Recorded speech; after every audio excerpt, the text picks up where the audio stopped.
അമൃതേച്ചി, ഞാനൊരു കാര്യം പറഞ്ഞ ചേച്ചി വിഷമിക്കരുത്. എനിക്ക് ഈ ട്രെയിനിങ് തുടരാൻ വയ്യ. ഞാനത് നിർത്താൻ പോവാ. ഇതൊക്കെ അവസാനിപ്പിച്ച് ഞാൻ തിരിച്ചു വരുവാ. ഇങ്ങനെയൊക്കെ മനസ്സുമെടുക്കാൻ ഇപ്പൊ അവിടെ എന്താ ഉണ്ടായത് മോളെ?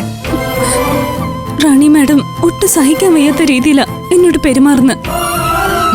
ഗ്രൗണ്ടിൽ ഓടിച്ച കാര്യമാണോ നീ പറയുന്നേ? അതൊക്കെ എത്ര ഭേദം. ഇതിപ്പോ ഒരു വേലക്കാരേക്കാൾ കഷ്ടമാ എന്റെ ജീവിതം. റാണി മാഡത്തിന്റെ റൂം എന്നും ക്ലീൻ ചെയ്ത് കൊടുക്കുന്നത് ഞാനാ.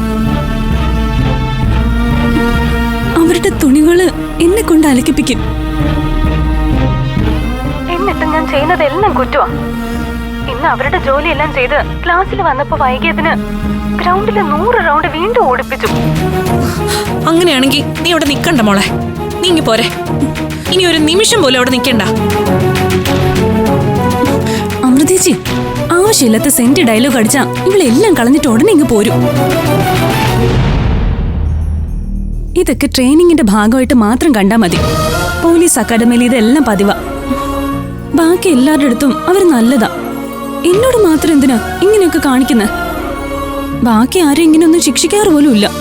നമുക്ക് ചോദിക്കാനും പറയാനും ആരും ഇല്ലാത്തോണ്ടാ അവരിങ്ങനെയൊക്കെ പെരുമാറുന്നത്.